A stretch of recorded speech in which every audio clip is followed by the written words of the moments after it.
Boa noite, sou Mohamed Dada, professor de Anatomia e médico otorrino. Quero agradecer a direção do evento pelo convite para apresentar este tema. O tema que foi proposto que eu apresentasse é hemorragia nasal, mais conhecido por epistaxis. Esta vai ser a estrutura do trabalho que vamos apresentar.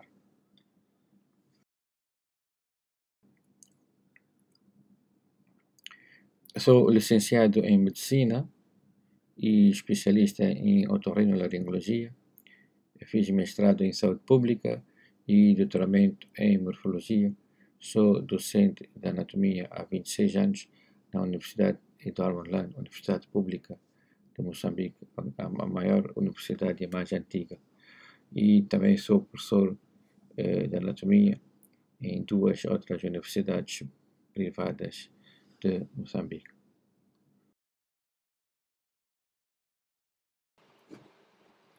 Este é um problema antigo da humanidade.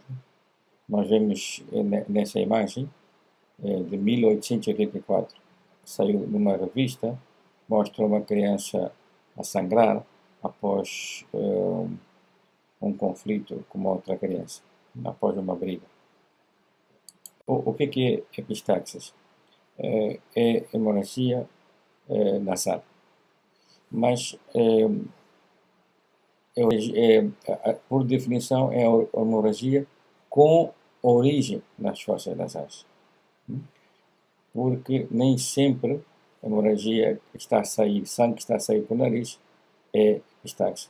Para ser epistaxis tem que ser hemorragia com origem nas fossas nasais. O processo com origem nas fossas nasais.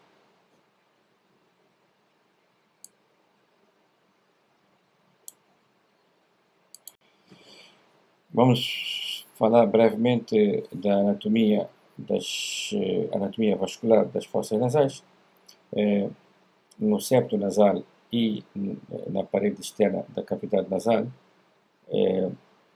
nós temos cavidade nasal, que divide-se em duas partes. São duas cavidades, aliás. Temos a parede lateral e parede interna, e cada uma delas recebe a sua vascularização. Vamos ver aqui a imagem da parede interna do septo, a parede interna da fossa nasal, também chamada septo nasal. Ela recebe dois sistemas vasculares, o sistema carotídeo interno e o sistema carotídeo externo. Está aqui, sistema carotídeo externo. E vemos que o ramo colateral da artéria carótida interna chama-se artéria oftálmica. É um ramo importante da artéria carótida interna. Esta carótida interna dá dois ramos, chamada artéria etmoidal anterior e artéria etmoidal posterior. A artéria etmoidal anterior vai para o sulco etmoidal anterior, que está no osso etmoide, e sulco etmoidal posterior, e por aí ela depois entra para o teto da cavidade nasal, indo para a parte da frente do septo e parte de trás do septo nasal. Enquanto que a artéria carótida externa, ela dá um ramo colateral chamado facial. Esse ramo colateral depois dá uma labial superior que vem para aqui. Entretanto, temos a artéria maxilar interna, que é ramo terminal da carótida externa. Ela dá a artéria esfenopalatina. Maxilar interna, por sua vez, dá um ramo terminal chamado esfenopalatina. A esfenopalatina vai irrigar a zona mais posterior da cavidade nasal. E ainda a própria maxilar interna dá a grande palatina e a pequena palatina. Estes todos ramos, mais ou menos 5 ramos, estão na cavidade nasal. Mas nós vemos que temos a artéria carótida interna e ramos da artéria carótida externa, que elas vão atuar juntos para vascularizar a cavidade nasal. Nessa imagem, nós vemos septo nasal. Essa primeira imagem é septo nasal. A segunda imagem é parede lateral da cavidade nasal. Nós vemos a artéria etmoidal anterior. Está aqui a artéria etmoidal anterior. É a artéria etmoidal posterior, que já tínhamos visto que são ramos da oftálmica. A oftálmica é ramo da carótida interna. Temos a esferopalatina, que entra pelo buraco esferopalatino para a cavidade nasal. A artéria esferopalatina é ramo terminal da maxilar interna. Maxilar interna é ramo terminal da carótida externa. Temos grande palatina e pequena palatina, e as artérias vão vascularizar. Aqui nós vemos corneto superior, médio e inferior. Na parede interna ou septal, nós vemos aqui a artéria etmoidal anterior, a artéria etmoidal posterior, a artéria esferopalatina, grande palatina e labial superior, que é ramo da facial. Facial é ramo colateral da artéria carótida externa, e todas essas artérias vão formar aqui na parte inicial do septo uma zona muito vascularizada chamada área de Littler, e esse conjunto vascular vai chamar plexo vascular de Kissel-Bach. Nessa imagem, nós vemos a artéria carótida externa. Aqui nós vemos o temporal superficial, que é o ramo da artéria carótida externa, e aqui vemos maxilar interna. Maxilar interna, ela dá o ramo terminal da maxilar interna. Essa é a maxilar interna. O ramo terminal é a artéria esferopalatina. Está aqui a artéria esferopalatina. A artéria esferopalatina pelo buraco esfenopalatino. Está aqui o buraco esfenopalatino. Ela entra na cavidade nasal e ela vai irrigar a parte posterior da cavidade nasal. Também ainda aqui vemos pequena palatina e a grande palatina. Aqui não está a apresentar a facial. Aqui de novo nós vemos a artéria etmoidal anterior, a artéria etmoidal posterior, a artéria esferopalatina, a grande palatina e pequena palatina, e aqui é a septal e a labial superior, e aqui vemos a área de Kissel-Bach.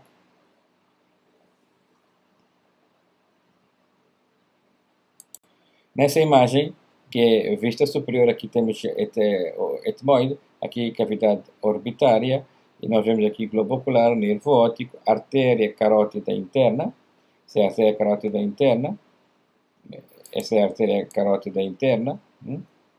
Aqui nós vemos no sulco etmoidal posterior e anterior, entra a artéria etmoidal anterior, a artéria etmoidal posterior, que são ramos colaterais da artéria oftálmica, porque a artéria carótida interna dá um ramo colateral chamado artéria oftálmica, e essa oftálmica, por sua vez, da etmoidal anterior e etmoidal posterior, e elas vão entrar para dentro da cavidade nasal e vão irrigar.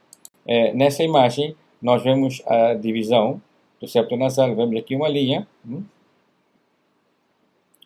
e aqui outra linha. Neste quadrante aqui, onde está 2 e 3, a irrigação é feita por 2, que é a artéria etmoidal anterior, etmoidal posterior, aqui basicamente por esfenopalatina, também por grande palatina, e número 1 é a Kissel-Bach, que recebe todos esses ramos,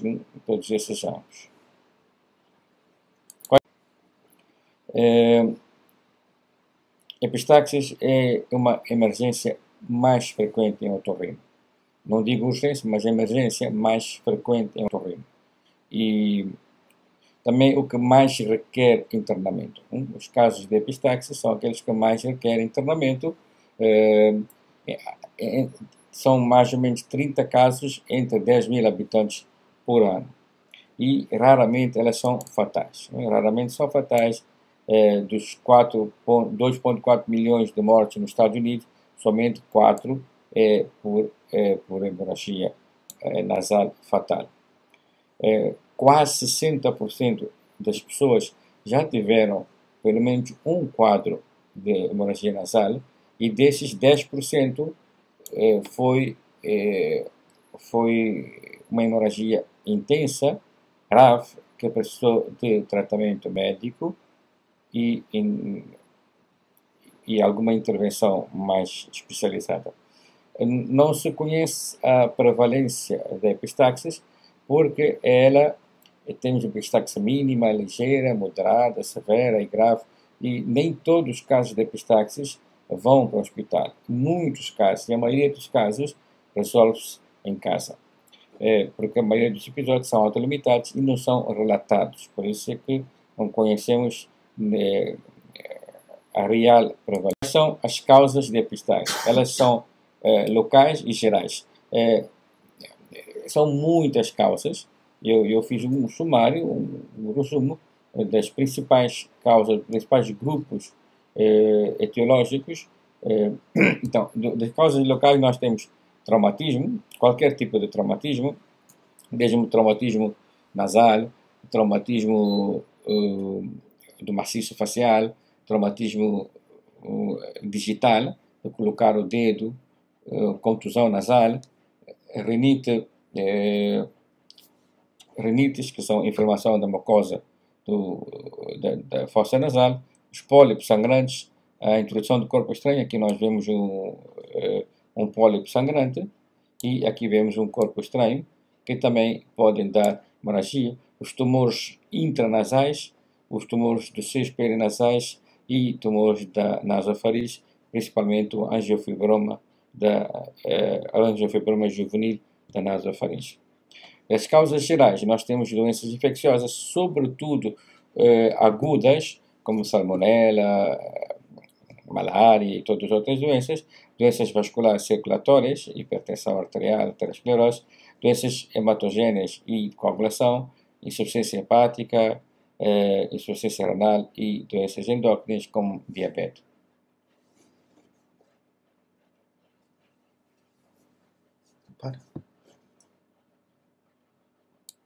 A localização da hemorragia varia com a idade. Nós encontramos mais hemorragia na porção anterior, nos jovens e nas crianças. 80% dos casos é nesta localização e nestas faixas etárias, e enquanto que a hemorragia posterior é só em 20%. Essa hemorragia posterior, normalmente, ela é muito profusa e que requer tratamento médico, que requer alguma intervenção e, inclusive, internamento.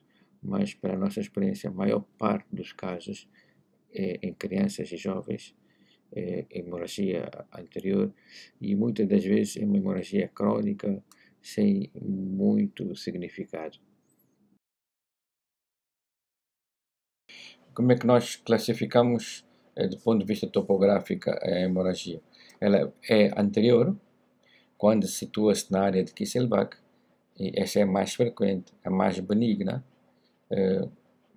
e normalmente ela é crônica, ela vai sangrando pouco a pouco. Os familiares trazem, a mãe traz a criança para o hospital a dizer que a criança está a sangrar de noite, sobretudo de noite, mas quando chega ao hospital essa criança não está a sangrar. E a mãe vai de novo e vai levando sempre a criança.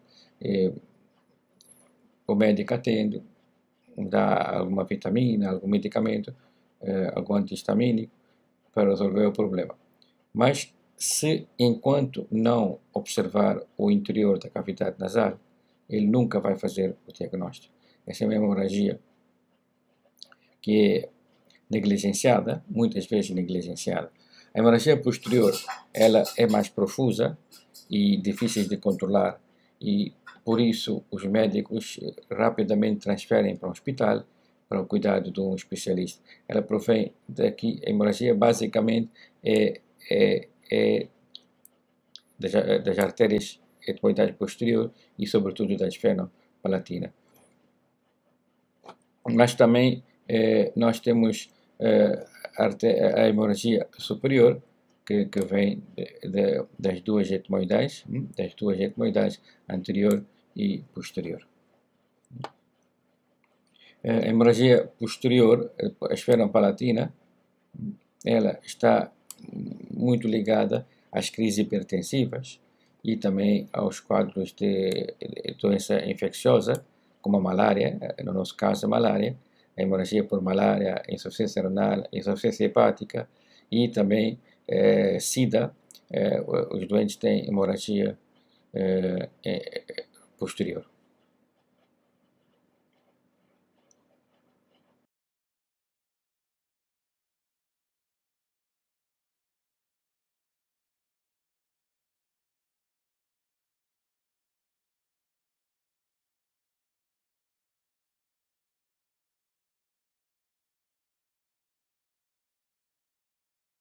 Se ela for hemorragia anterior, se for uma hemorragia anterior de Kisselbach, ela manifesta-se como uma hemorragia nasal típica, mas se for posterior, se for uma hemorragia posterior, o doente vai sangrar pela boca, vai ter uma hemorragia na orofaringe, ele vai ter hemorragia nasal por frente e também vai sangrar principalmente na orofaringe e em alguns casos o doente vomita sangue.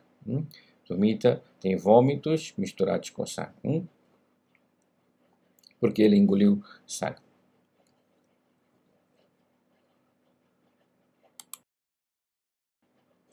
Diagnóstico.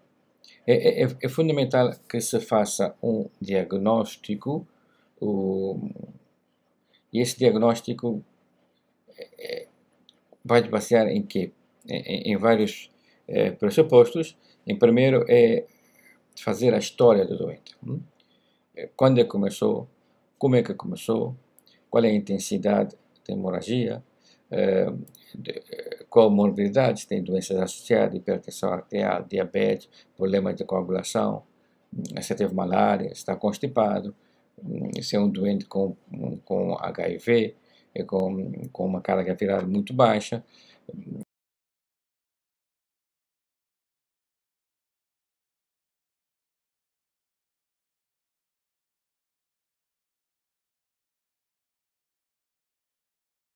Nós vamos determinar o estado hemodinâmico do doente, avaliar o estado geral do doente, medir a tensão arterial, a frequência cardíaca, o volume circulatório e o nível de consciência.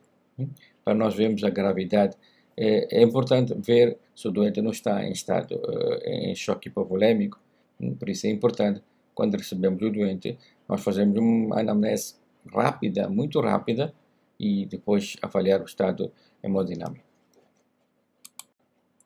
A seguir, nós temos que localizar também de uma forma rápida o ponto sangrante, se possível. Nem sempre é possível, numa primeira fase nem sempre é possível saber de onde é que está a sangrar. As hemorragias posteriores, elas são muito mais profusas. Elas sangram pela orofaringe, mas também sangram pelo nariz. Já quando temos um doente nessa situação, sabemos que é uma hemorragia posterior.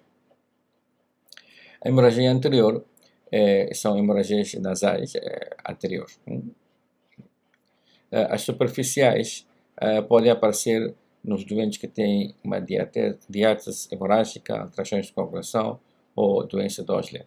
A hemorragia anterior aparece por traumatismo feito pela unha. Traumatismo, lesão ungueal, o hábito de coçar o nariz,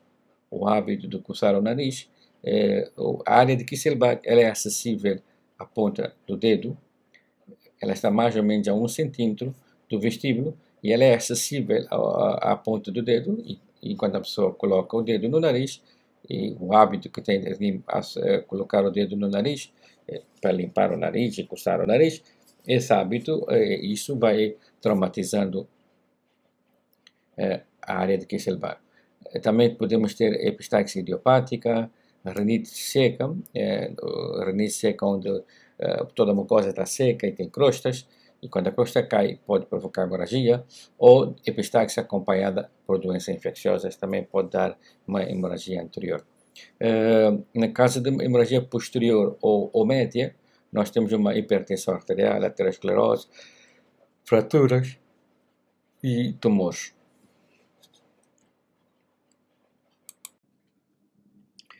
Na presença de epistaxes, temos que solicitar um hemograma para ver se existe ou não uma infecção, que seja provavelmente a causa da hemorragia, para vermos qual é a hemoglobina do doente. Uma velocidade de sedimentação também ajuda-nos a ver se estamos na presença de um quadro infeccioso. Aqui não está escrito, mas devemos colocar também uma PCR, que também ajuda a ver se estamos na presença de uma infecção. E em Moçambique é mandatório pedirmos teste de malária, porque temos muitos casos de hemorragia em doentes com malária. Provas de coagulação é importante porque os doentes, as pessoas aditas ao álcool, as pessoas que bebem muito, elas acabam fazendo problemas hepáticos e com consequente alteração de coagulação. Devemos também pedir a função hepática. Vimos que temos muitas pessoas que bebem muito e acabam destruindo o fígado, e é preciso nós avaliarmos o fígado. A função renal é importante, e no nosso meio nós temos visto que, aliás, é mandatório no nosso meio, pedimos o teste de HIV para todo doente que tem hemorragia profusa. Nós pedimos teste de HIV para todas as hemorragias sistémicas, que não locais, hemorragias não localizadas. Nós pedimos HIV, e se o HIV for positivo, pedimos a carga viral e o CDK. Quanto aos meios radiológicos, pedimos raios-x perinasais, 4 incidências, caldo, elevado, IRTS e perfil, que nos vai dar uma ideia se estamos na presença de uma sinusite, de um quadro, ou o raio-x do crânio também, para ver se temos alguma fratura. Esses dois meios são os mais baratos e mais acessíveis, e se precisarmos de passar ou se queremos operar o doente, nós passamos para a tomografia computarizada ou ressonância magnética. Vai dar uma avaliação mais detalhada da anatomia e ver a extensão da infecção e também a presença de algum corpo estranho. Mas esses são, nas nossas condições, nós não pedimos como primeira linha. Nós pedimos até raio-x, e raio-x crânio se houver suspeita de fratura, mas raio-x 6 normalmente compete como primeira linha na conduta, como primeira linha.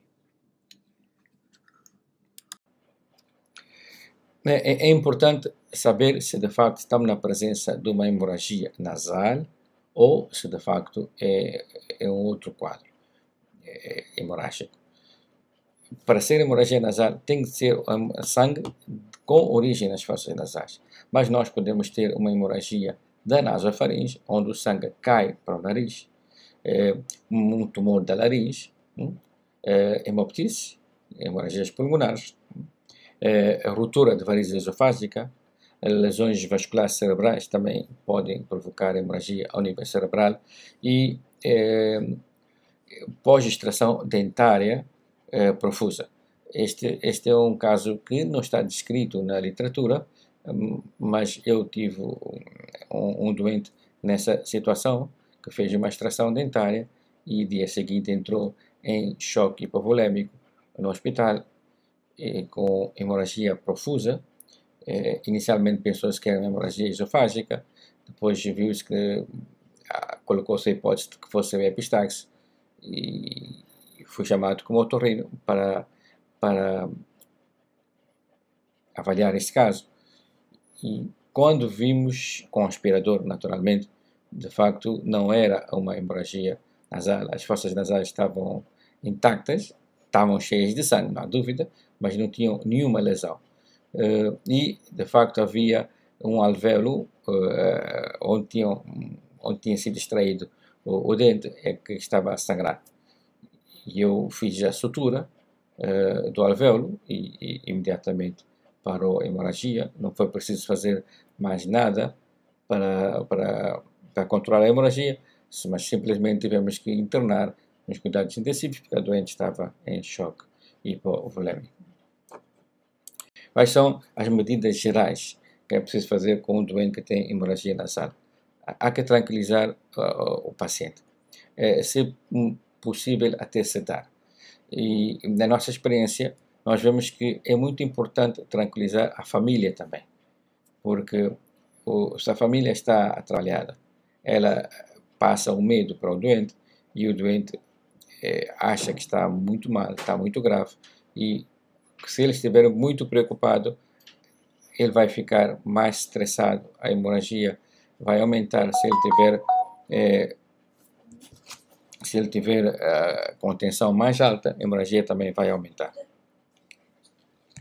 Por isso é importante acalmar o doente e conduzir o ato com o doente tranquilo. Colocar o doente com a metade superior, aqui ele deve estar sentado com a cabeça para frente. Com a cabeça para frente, não fazer a cabeça para trás, porque o sangue vai cair, ele vai deglutir e depois ele vai sentir vontade de vomitar e vai vomitar, e ainda vai aumentar mais o estresse dele cada vez que ele vomitar. Aplicar frio na nuca e em cima do nariz. Aqui nós vemos colocar gelo. Nos serviços de otorrino é importante ter gelo para esse tipo de situação, ou colocar essas bolsas de gelo que já aparecem para essa situação.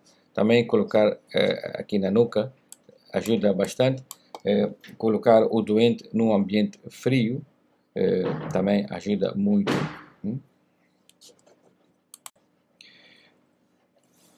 Essa posição já disse que não é boa, porque ele vai deglutir o sangue, assim sim, assim ele vai, colocamos aqui uma coveta, onde vai caindo sangue, e ele vai, enquanto vai fazendo a pressão e controlando. Como é que se faz o exame inicial? O exame inicial é feito com rinoscópio. Aqui temos o rinoscópio. Esse rinoscópio estamos aqui a usar a luz do otoscópio, mas também ou com o espelho frontal. O ideal é ter um espelho frontal. Na ausência do espelho frontal, os espelhos frontais normalmente só existem onde há otorrino. O que é que devemos fazer na ausência do espelho frontal? Usar o candeeiro de pé, ou de parede, que ajuda muito. O médico precisa ter as duas mãos livres. Aqui o médico está com uma mão a apagar a fonte de luz, não ajuda muito. Ele tem que ter as duas mãos livres para poder trabalhar.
Como vamos controlar a parte hemodinâmica?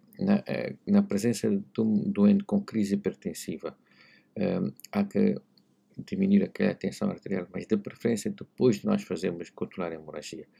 Não tentar baixar a hemorragia antes de fazer tamponamento, porque temos o risco de fazer a hipotensão. No caso de hipovolemia, a quedar soros e expansores do plasma, mesmo antes, sobretudo antes do tamponamento. Fazer transfusão se o doente estiver com hemoglobina baixa e ajustar a terapêutica anticoagulação. Nos casos de problema vitamínico, temos da vitamina C e vitamina K injetável. Ácido aminocaproico ajuda bastante nos processos de coagulação. Como medida específica, nós temos a compressão, que é uma medida simples, fácil de se fazer para todas as hemorragias, mas sobretudo para aquelas pequenas hemorragias na área de Kisselbach e sobretudo em crianças. Com essa medida eu aconselho a todas as mães fazerem em casa. Normalmente essas crianças sangram de noite, vão para o dia seguinte para o hospital e já não estão a sangrar. Isso é um processo que se repete durante muitos meses. Vão para o hospital e não estão a sangrar. Mas o que nós aconselhamos aos pais é: faça compressão. Faça a compressão durante 2, 3 minutos, larga, volta a fazer compressão. Normalmente a hemorragia vai parar. E depois, com calma, tranquilamente, procura um médico otorrino ou cuidados de saúde, mas não como urgência.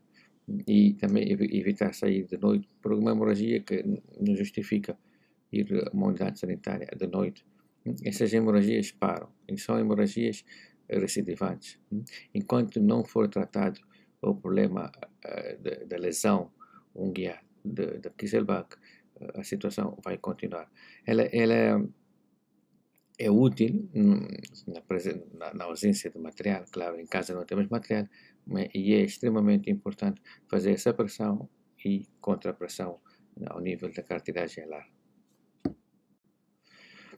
Tamponamento do vestíbulo nasal. Este é muito utilizado nas urgências e tem bastante valor, mais para hemorragias que não são muito intensas, mas resolve uma boa parte das hemorragias, que um algodãozinho, uma bolinha de algodão embebida em água oxigenada e fazer pressão e contrapressão, como nós ensinamos, pressão e contrapressão, enquanto tem o algodão com água oxigenada.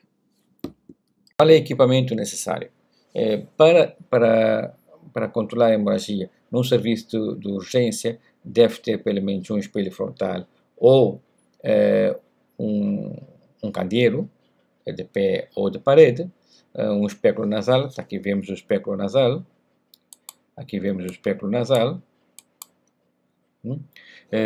Um aspirador. É fundamental aspirar. Aliás, a especialidade do otorrino é basicamente com luz e com aspirador. Sondas de aspiração para ligar, endoscópio, de 3 tipos de endoscópios, vasoconstritores tópicos, lidocaína, equipamento para cauterização, palitos de nitrato de prata. Aqui vemos palitos de nitrato de prata, eletrocautério, bipolar e equipamento para fazer tamponamento nasal. Ele pode ser absorvível ou não absorvível e pinça de baioneta. É também importante ter uma cuveta para o doente para recolher o sangue que está a ser eliminado. Cauterização. Em que situação se faz cauterização? Faz-se nos casos que a área da Kisselbach está hipervascularizada. Aqui nós vemos essa área está muito hipervascularizada. Acontece isso em situações de traumatismo unguear, onde a pessoa colocou o dedo e está sempre a colocar o dedo no nariz e faz lesão da área de Kisselbach. Também o hábito de alguns adultos de fazer isso, permanentemente estão a fazer isso, estão a lesar esta área, e essa área ela é muito fina, tem uma mucosa e os vasos estão muito superficiais, ela rompe e provoca hemorragia. Neste caso é fácil de se ver, com o rinoscópio é possível ver. Até sem rinoscópio basta fazer assim, com um pouco de luz, consegue-se ver que tem essa área cheia de vasos às vezes até vê-se que é ali o ponto hemorrágico, tem aí um pontinho. Não, nesse caso, esses são os casos indicados para fazer cauterização.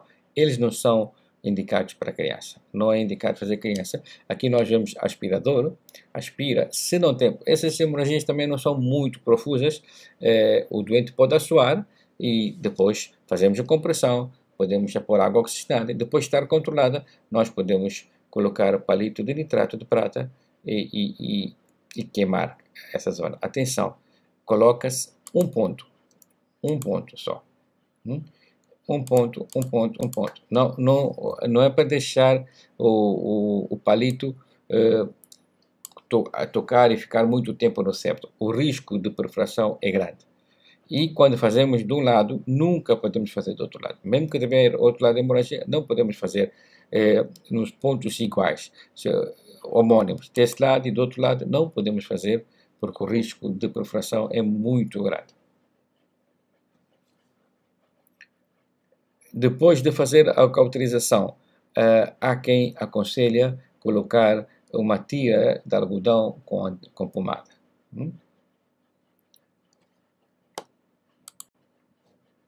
Não deve ser feita a cauterização bilateral. Aqui nós vemos o rinoscópio e o médico está a cauterizar. Como vemos, o médico está a utilizar as duas mãos e em nenhuma delas está a utilizar uma lanterna ou um otoscópio. Tem que ter uma luz de cabeça, um espelho frontal, ou utilizar, muitos médicos não estão habituados a utilizar espelho frontal, e também não existe nos serviços de urgência espelho frontal, mas é possível ter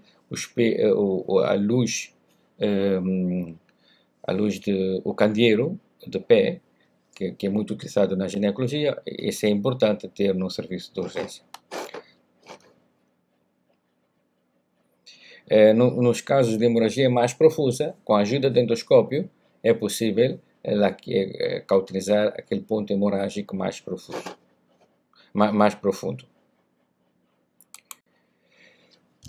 Passamos para um outro método, para hemorragias ainda mais intensas. Ela é útil na criança, que é hemorragia utilizando Merocel. Merocel, elas são hemorragias, não são muito intensas, mas são hemorragias mais intensas que aquelas que vimos atrás. Essa Merocel é uma esponja higroscópica, é cirúrgica, igual ao esponja que se utiliza na sala de operação. Coloca-se essa tira dentro da cavidade nasal,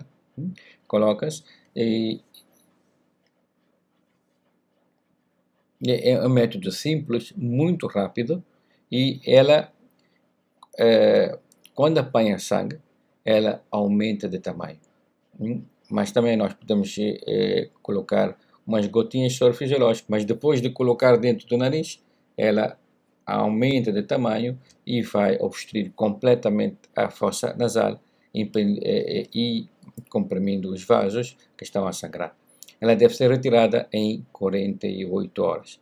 Normalmente ela tem um fio aqui atrás, que ajuda a sua remoção.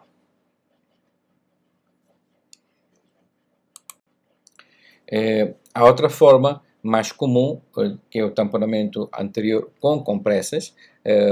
O equipamento que nós falamos anteriormente, ele é mais caro. Não temos em Moçambique, nós não temos em todos os sítios, em todas as unidades sanitárias não temos, mas compressa é um método que qualquer médico tem que aprender a fazer, e existe compressa em tudo que é unidade sanitária, existe compressa. Para isso é preciso anestesiar a fossa nasal, e anestesiar a fossa nasal com gel de xilocaína, com spray, ou embeber também no xilocaína líquida, injetável, embeber embeber e aplicar na fossa nasal e esperar algum tempo para fazer efeito. Coloca-se tira de gás gorda em forma de canudo. Essa compressa, ela é assim, as compressas são assim. Abre-se a compressa, porque essa compressa está dobrada várias vezes, normalmente quatro vezes está dobrada. Abre-se a compressa e coloca-se ela em comprido,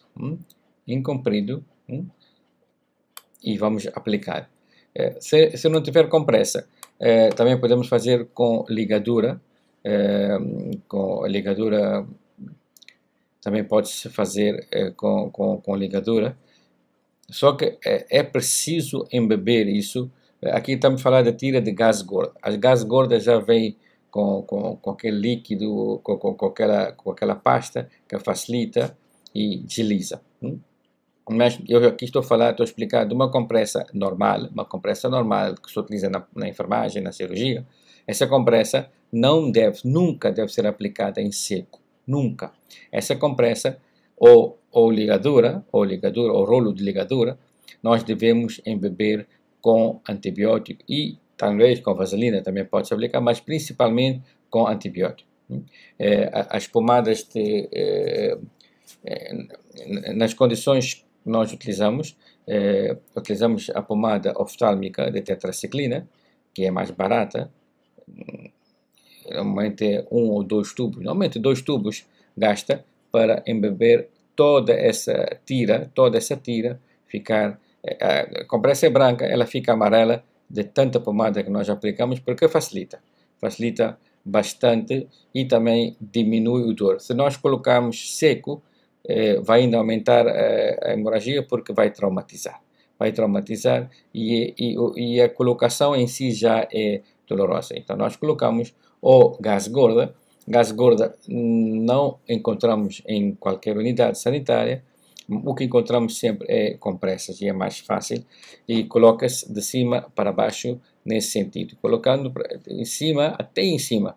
Sentiu que tocou, faz esse movimento, depois faz esse movimento, volta-se para esse lado, tocou nessa parede, vai para aquele lado até tocar naquela parede, e assim nós vamos enrolando, ocupando toda a cavidade nasal.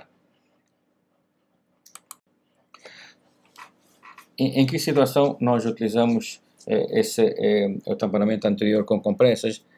Nas hemorragias anteriores abundantes e também nas hemorragias pósturas superiores. Pósturas superiores também podemos utilizar. Ela pode ser unilateral ou bilateral. O doente pode ir para casa, não precisa internar, e deve voltar 48, máximo 72 horas. Depois ele deve voltar. O doente tem que estar acompanhado de antibióticos, já vamos explicar. Aqui nós vemos aqui uma tira de compressa com gás gorda ou compressa embebida em pomada. Também podemos colocar aqui essa compressa. Pode abrir a compressa e fazer tiras, e depois aplicar pomada. Aplicar pomada também é muito importante, porque as compressas, quando nós fazemos tiras, elas ficam cheias de fios, e quando fazemos as tiras, elas ficam sem um único fio, fica completamente liso, e podemos aplicar várias tiras. Aqui vemos que é compressa com vaselina, então aplicar compressa com vaselina. Existe também material absorvível que se pode colocar. Pode-se colocar para casos de coagulopatia ou discrasia hemorrágica, onde temos que evitar tirar, porque o facto de tirar o tamponamento também pode traumatizar a fossa nasal. E principalmente porque a compressa fica seca, e ao tirar provoca hemorragia, provoca lesões da mucosa. E nos doentes que já têm per si doença de coagulação ou discrasia hemorrágica, nesse caso devemos evitar. Essas imagens não são de material absorvível. Este aqui é um equipamento que se utiliza, é um tampão tipo esponja, que se coloca, ele está afixado aqui com essa parte do catéter, e coloca umas gotinhas de soro e logo a seguir ele se auto-insufla, ele fica inchado e obstrói completamente a fossa nasal. Mas isso não é absorvível, é preciso tirar. O material absorvível, nós temos o Surgicel e a própria Spongostan também é absorvível. Spongostan utiliza-se muito na cirurgia.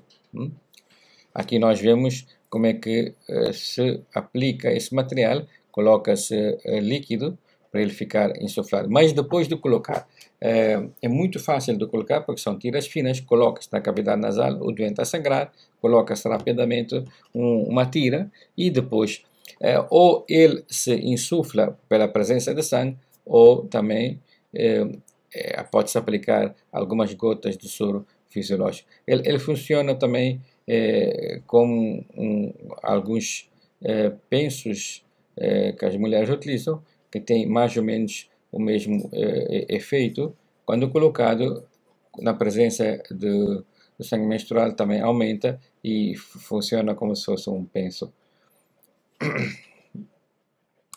Temos outro tamponamento feito chamado Rapid Rhino.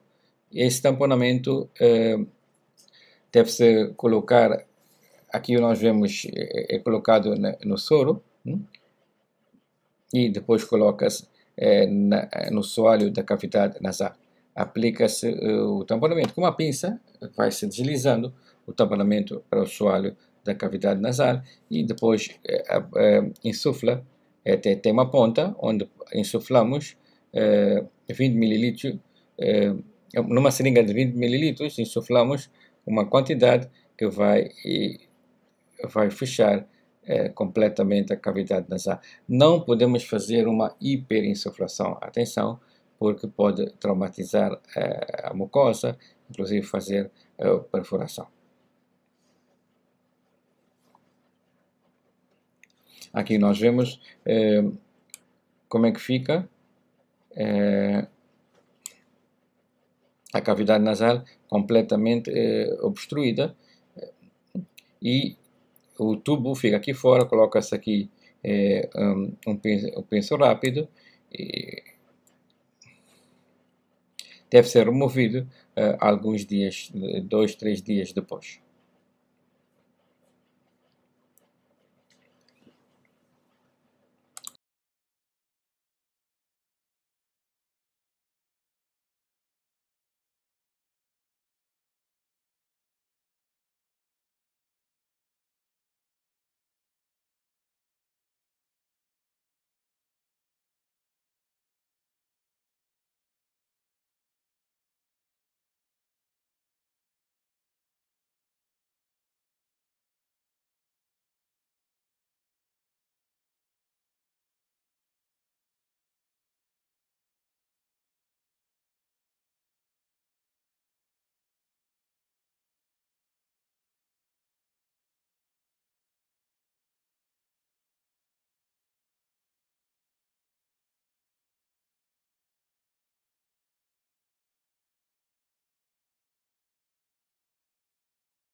Como é que nós vamos colocar esta sonda num doente que está a sangrar muito, a suar o nariz, se tiver aspirador, a aspirar, se não tiver a suar, limpar o doente e colocar o tubo, a sonda, ela vai deslizando pela parede inferior da cavidade nasal, vai deslizando até nós sentimos que ela chegou e bateu aqui nessa parede aqui. Quando bate nessa parede, ela vira. E nós podemos abrir a boca do doente e vermos se de facto conseguimos ver esta ponta. Nós puxamos o tubo até o fim, até ele passar aqui, abrimos a boca e vamos espreitar se o tubo está na orofaringe. Significa que ele já está no cavo da nasofaringe. Nessa altura, nós vamos insuflar o balão. Nessa altura, vamos insuflar o balão. Depois de insuflar o balão, nós puxamos o tubo para frente para comprovar se efetivamente o tampão está na nasofaringe e está encravado nas coanas. E aqui nós vemos como é que fica o tampão completamente obstruindo a cavo e comprimindo a artéria esfenopalatina principalmente. Diariamente é preciso ver se de facto o tubo está fixo. É só chegar, pegar no tubo e ver se o tubo não sai. Se o tubo sair, porque provavelmente o balão furou, balão furou. Aqui nós colocamos líquido. Nós colocamos líquido, não se enche com ar, enche com líquido. Esse é um procedimento que requer um tamponamento anterior. Não existe tamponamento posterior só. Todo tamponamento posterior tem de ter um tamponamento anterior. E há quem chama de tamponamento posterior ou anteroposterior. Mas normalmente é posterior porque faixa posterior e depois faixa anterior. Depois de colocar esse tamponamento, nós vamos colocar aqui tamponamento anterior.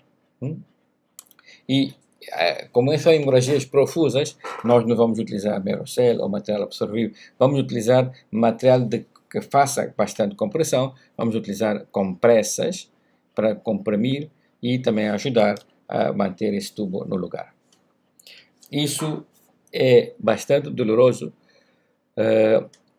e bastante molesto, porque incomoda. O doente fica com o nariz entupido e vai ter dor de cabeça e a própria dor de ter um tampão na nasofaringe. Por isso, devemos dar pelo menos paracetamol 1 grama de 6 em 6 horas, ou se o doente estiver muito aflito, podemos até aumentar o nível de analgesia. É fundamental fazer antibioterapia, de preferência endovenosa, e deve-se tirar o tamponamento no 3º dia, máximo 5º dia. Como é que nós fazemos para tirar o tamponamento? O segredo não é arrancar todo o tamponamento e depois começar a hemorragia. Nós primeiro tiramos o tamponamento anterior, vemos que o tamponamento anterior, retirando o tamponamento anterior, não há hemorragia, e neste caso, depois nós esvaziamos o balão. Esvaziamos o balão e depois tiramos. Se começar hemorragia, nós rapidamente podemos voltar a insuflar o balão. Podemos insuflar o balão, mas é aconselhável sempre mudar essa sonda, passar 3, 4 dias por uma outra sonda. E atenção que é fundamental nós tirarmos o tampão máximo 3º dia. Em casos extremos podemos puxar até 5 dias, porque o risco de infecção é muito grande. O risco de infecção é muito grande.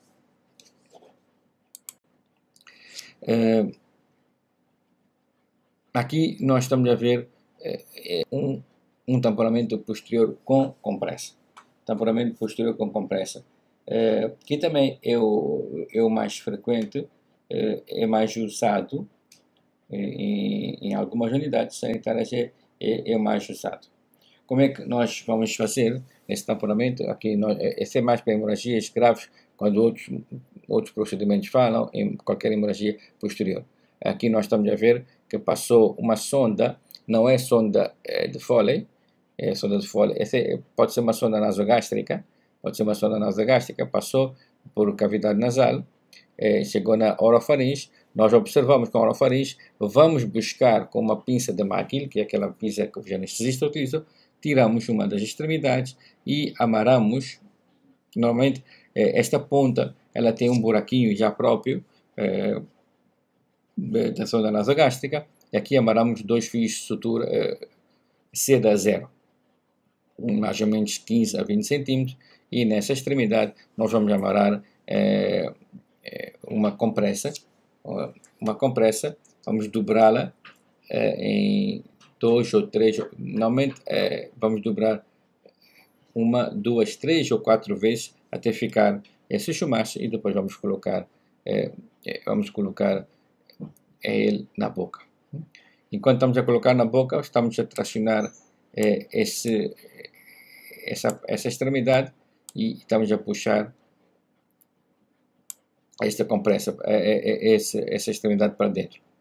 O tampão vai entrando e finalmente sai toda a sonda sai, e nessa altura, com a boca aberta, fazemos um movimento assim para cima e colocamos o tampão até sentir que ele encravou-se. Até sentir que encravou-se. O tampão, o compressa, leva dois fios. Dois, que são esses que estão aqui, estão a amarrar a sonda, e também leva um outro fio, que é o fio que vai ficar aqui na orofaringe. Tiramos ele pela boca e podemos amarrar a ele perto da boca, na bochecha, algum sítio aí.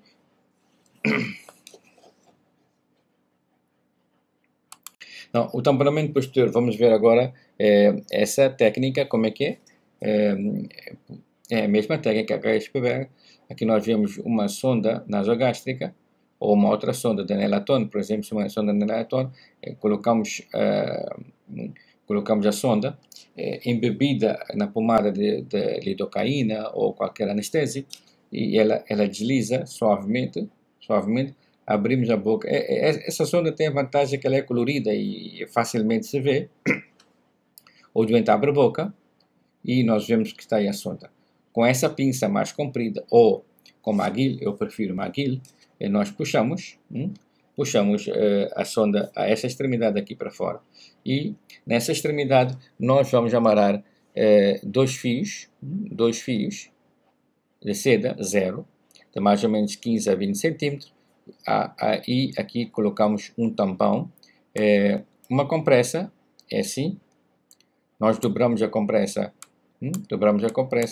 até ela ficar mais pequenininha, e depois podemos também suturar ela, para ela não soltar. Suturamos aqui a compressa, e esses dois fios vão estar um aqui e outro aqui.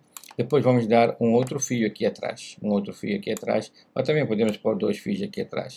Mas normalmente nós colocamos um fio. Então já passou, vemos agora que nós vamos puxar esta parte, para e essa parte vai entrar, que é feita com sonda de Foley, e insuflado. Depois de insuflado, põe-se o tamponamento anterior. Mas naquela imagem anterior que nós estávamos a ver com a compressa, nós colocamos também, amarramos e deixamos aqui um algodão, uma compressa, onde vamos amarrar, vamos dar o nó daquele fio. E depois por cima ainda podemos colocar um pouco de algodão para esconder esta hemorragia que vai aparecendo aqui. De vez em quando vamos tirando algodão por uma questão de higienização do doente. Quais são as complicações dos tamponamentos? O tamponamento provoca muito desconforto nasal, provoca muita dor, nariz entupido e consequente cefaleia. Está descrito casos de disfagia e provoca a sensação do ouvido fechado.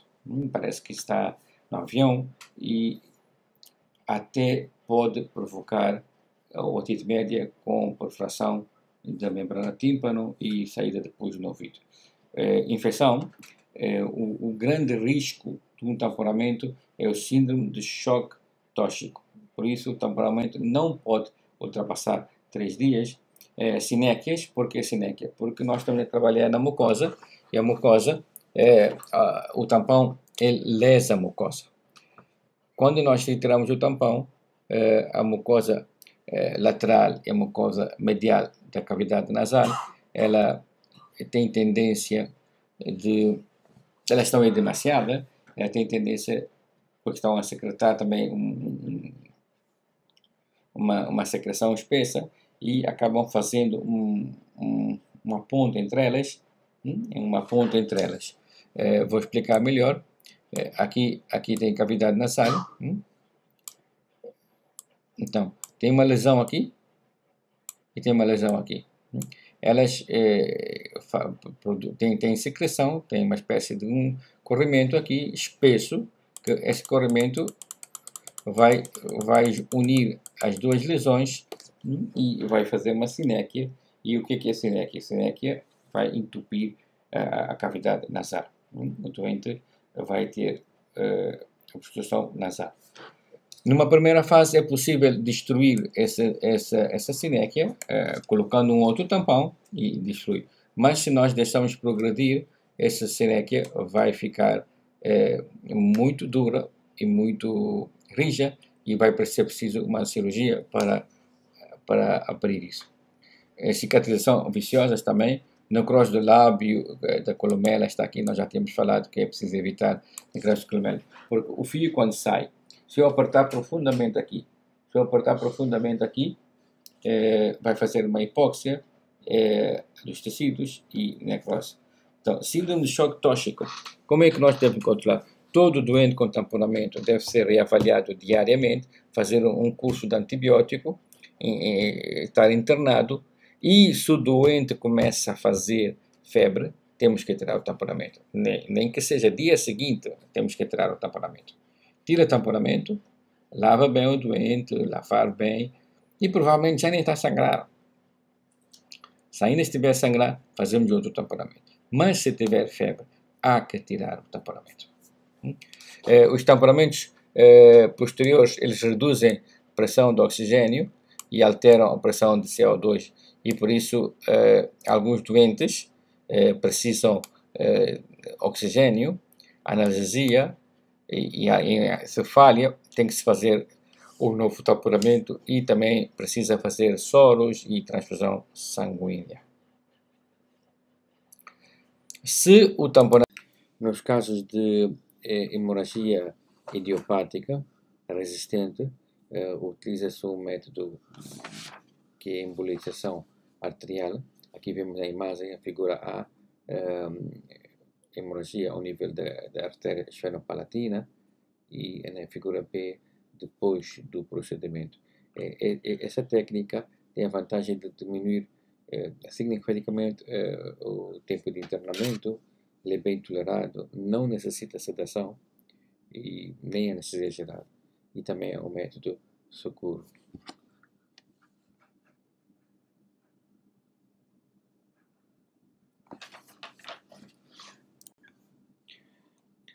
Para casos refratários e como uma medida mais radical, como última opção, nós utilizamos a laqueação seletiva dos vasos que estão a sangrar, normalmente a artéria esfenopalatina ou a artéria etmoidal anterior ou etmoidal posterior.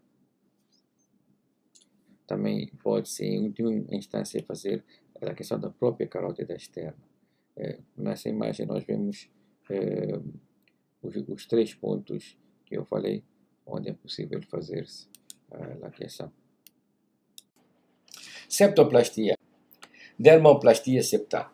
Este aqui é também raro, só tem uma única indicação, nos doentes com telangiectasia hemorrágica hereditária. Neste caso, nós vemos aqui, faz-se uma incisão, levantou-se esse retalho. Aqui nós vemos o septo, que tem essa zona toda hemorrágica, faz-se uma incisão aqui, retira-se essa mucosa, mas não se tira o pericôndrio, mantém-se o pericôndrio e faz-se um enxerto cutâneo, tira-se na coxa ou onde quiser, e sutura-se aqui, e depois faz-se a sutura aqui por fora. Aqui por fora, a sutura inicial era essa. Quais são as medidas que devemos pôr em prática depois do tamponamento? Depois do tamponamento, o doente deve estar em repouso, com cabeceira elevada, dieta mole e fria, não pode tomar álcool e não pode fumar, e fazer analgesia e não esquecer de antibiótico.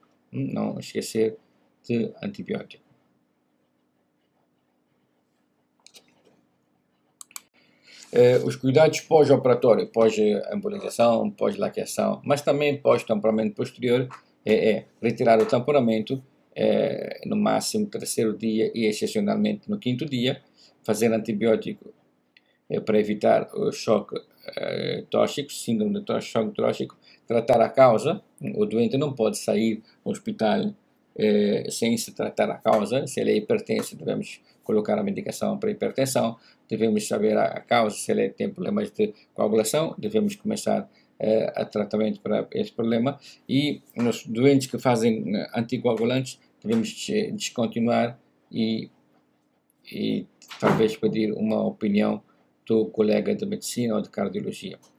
Nos doentes que têm tamponamento, é importante aplicar soro sobre o tampão, porque o tampão fica seco e depois na hora de tirar é extremamente doloroso. Então, vamos colocando solução nasal da soro fisiológico, vamos umidificando.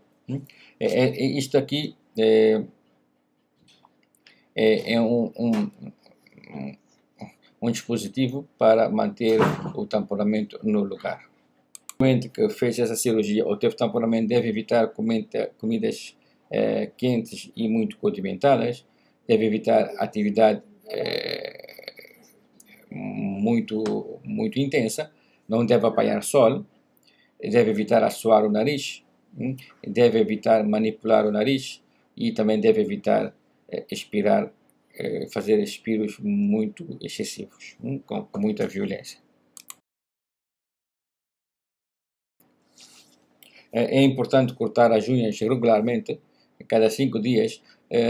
Eu na consulta sempre observo as unhas e até escrevo no processo. Tem unha grande e depois no tratamento eu escrevo cortar as unhas e doente quando vem na consulta eu controlo se de facto cortou as unhas, porque as hemorragias anteriores, aquelas hemorragias da área de Kisselbach, se não mudar de atitude, não vamos conseguir controlar. O doente tem de entender que precisa cortar as unhas e que não pode colocar o dedo no nariz.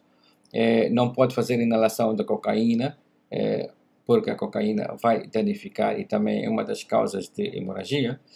Não deve abusar de anti-inflamatórios, deve evitar usar anti-inflamatórios e, claro, tratar a doença de base. E devemos ensinar às nossas crianças que é feio e que não é nada agradável colocar o dedo no nariz. Devemos evitar ensinar às crianças que não devem fazer esse gesto. Se o doente tem uma hemorragia ligeira em casa, não tem que correr para o hospital, ele pode fazer uma firme compressão, como está aqui na imagem, 5 a 10 minutos, aplicar bolsa de gelo aqui na cavidade nasal e também na nuca, respirar tranquilamente, de uma forma calma, estar tranquilo, e aplicar um vasoconstritor, se ele não tiver contraindicação. Também existem medicações que controlam a hemorragia.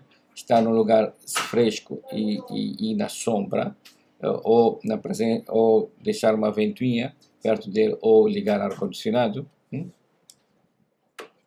E claro, o doente vai respirando com a boca.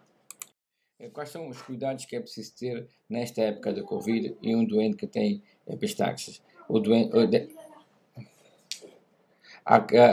Acusar equipamento descartável, máscara N95, toucas, protetores de sapato, óculos de proteção, aventais e luvas. Todos os cuidados para os doentes de Covid devem ser aplicados aqui.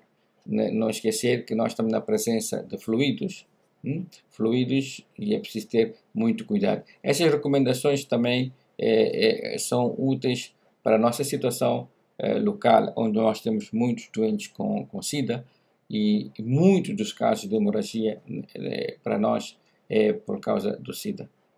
Doentes que estão já no estadio de SIDA, e é preciso ter cuidado. O trabalhador de saúde, o profissional de saúde, deve ter todos os cuidados para não se contaminar. Aqui nós vemos uma tabela, é só para terminarmos, que nós temos 3 tipos de hemorragia.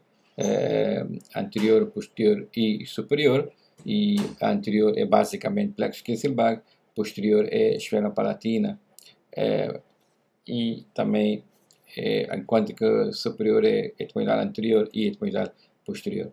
No caso do anterior, nós podemos fazer cauterização e tamponamento anterior. No posterior, fazemos tamponamento posterior. E nos outros casos, fazemos também tamponamento posterior. E se o tamponamento posterior falha, passamos para uma embolização e também uma laqueação.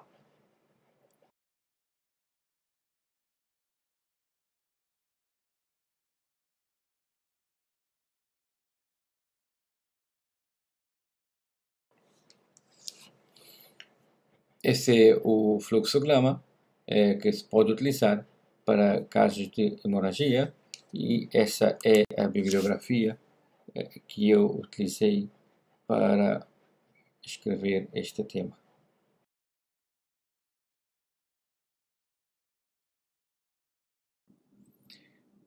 Se houver alguma dúvida, pode colocar agora ou posteriormente no chat.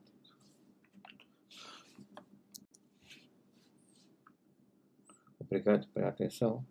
Esses são os meus contatos do WhatsApp, do Instagram e meu e-mail. Qualquer dúvida, podem contactar-me por essas plataformas. Agradeço mais uma vez os organizadores do evento pelo convite e claro que podem contar comigo para posteriores eventos. Muito obrigado.